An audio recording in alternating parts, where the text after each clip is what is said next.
Hello guys, അസ്സലാമു അലൈക്കും. Welcome back to our YouTube channel. So ഇന്ന് നമ്മൾ ഉണ്ടാക്കാൻ പോകുന്നത് ഒരു സ്പെഷ്യൽ റെസിപ്പിയായ ചിക്കൻ ഫ്രൈഡ് റൈസ് ആണ്. അപ്പോൾ നമുക്ക് ഇതെങ്ങനെ ഉണ്ടാക്കാമെന്ന് നോക്കാം. സോ ഇതുണ്ടാക്കുന്നതിന് വേണ്ടി ആദ്യം തന്നെ കുറച്ച് ചിക്കൻ വേണം. ഞാനിവിടെ ഏകദേശം ഒരു 400 ഗ്രാം ചിക്കൻ കഴുകി വൃത്തിയാക്കി വെച്ചിട്ടുണ്ട്. അപ്പോൾ നമുക്ക് ഈ ചിക്കനൊക്കെ ഒന്ന് കട്ട് ചെയ്തെടുക്കാം. ഞാൻ ഏകദേശം ഈ ഒരു സൈസിലാണ് ചിക്കൻ കട്ട് ചെയ്തെടുത്തത്. അപ്പോൾ നമുക്ക് ഈ കട്ട് ചെയ്ത ചിക്കനിലേക്ക് നമുക്ക് 1 ടീസ്പൂൺ ഇഞ്ചി വെളുത്തുള്ളി പേസ്റ്റ്, 2 ടീസ്പൂൺ സോയാ സോസ്, പിന്നെ ആവശ്യത്തിന് ഉപ്പും ചേർത്തിട്ട് നമുക്ക് ഇതൊക്കെ ഒന്ന് നന്നായിട്ട് യോജിപ്പിക്കാം. ഉപ്പ് ചേർക്കുമ്പോൾ പ്രത്യേകം ശ്രദ്ധിക്കണം, കാരണം സോയാ സോസിൽ ഓൾറെഡി ഉപ്പുള്ളത് കൊണ്ട് നമുക്ക് ഒരുപാട് ഉപ്പൊന്നും ഇതിലേക്ക് ചേർക്കേണ്ട ആവശ്യമില്ല. ഇത് നമുക്കൊരു 20 മിനിറ്റ് നേരം റെസ്റ്റ് ചെയ്യാൻ വെക്കാം.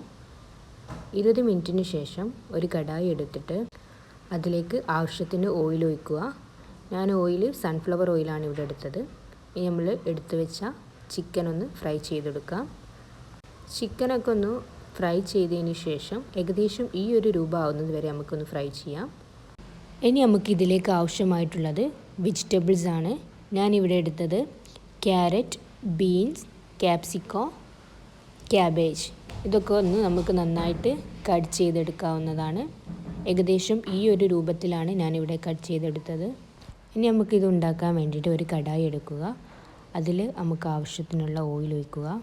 അതിനുശേഷം ചോപ്പ് ചെയ്ത് വെച്ച വെളുത്തുള്ളി ഇതിലേക്ക് ആഡ് ചെയ്യാം.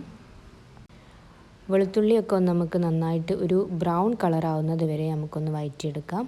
ഒരു ബ്രൗൺ ആയതിനു ശേഷം നമ്മൾ മാറ്റി വെച്ച വെജിറ്റബിൾസൊക്കെ നമുക്കിതിലേക്ക് ആഡ് ചെയ്യാവുന്നതാണ്. ഞാൻ ആദ്യം തന്നെ ഇതിലേക്ക് ബീൻസ്, അതേപോലെ മാറ്റി വെച്ച ക്യാരറ്റ്, അതെല്ലാം നമുക്കിതിലേക്കൊന്ന് ആഡ് ചെയ്തിട്ട് ഒന്ന് നന്നായിട്ട് മിക്സ് ചെയ്യാം. ഇത് ഒരുപാടൊന്നും വേവേണ്ട ആവശ്യമില്ല. കുറച്ച് കഴിഞ്ഞതിന് ശേഷം നമുക്കിതിലേക്ക് 2 ടീസ്പൂൺ സോയാ സോസ് ആഡ് ചെയ്യാം. സോയാ സോസും ആഡ് ചെയ്തതിന് ശേഷം നമുക്ക് മാറ്റി വെച്ച ക്യാബേജ് ഒന്ന് ഇതിലേക്ക് ആഡ് ചെയ്യാവുന്നതാണ്. ഇപ്പോൾ നമുക്ക് ഈ വെജിറ്റബിൾസൊക്കെ ഒന്ന് നന്നായിട്ട് മിക്സ് ചെയ്യാം.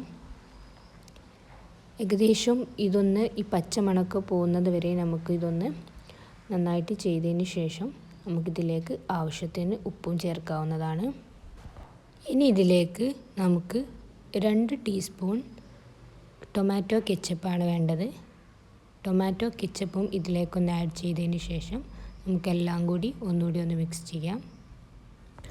അടുത്തതായി ഇതിലേക്ക് ആവശ്യത്തിനുള്ള പെപ്പർ പൗഡറും അതും കൂടി ഇതിലേക്ക് ഇട്ടിട്ട് ഒന്ന് നന്നായിട്ട് മിക്സ് ചെയ്യാം. ഇനി നമുക്കിതിലേക്ക് വേണ്ടത് മുട്ടയാണ്. ഞാനിവിടെ 3 മുട്ടയും അതിലേക്ക് ആവശ്യത്തിനുള്ള കുരുമുളകും ഒഴിച്ചിട്ട് ഈ പാനിലേക്കൊന്ന് ഒഴിച്ചിട്ടുണ്ട്.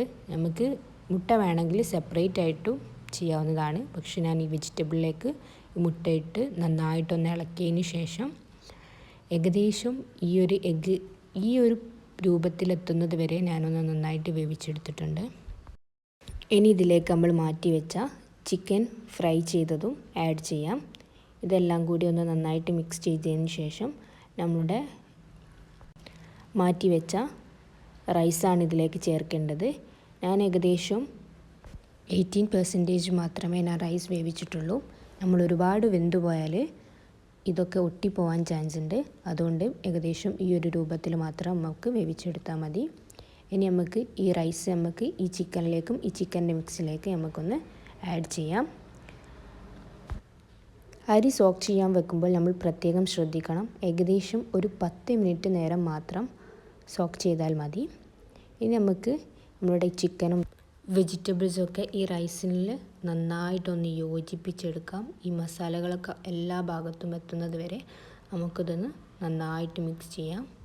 അപ്പോൾ നമ്മുടെ ഫ്രൈഡ് റൈസ് ഇവിടെ റെഡി ആയിട്ടുണ്ട്. അപ്പം എല്ലാവരും ഇതൊന്ന് ട്രൈ ചെയ്യാം. നിങ്ങളുടെ ഫീഡ്ബാക്ക് അറിയിക്കാം.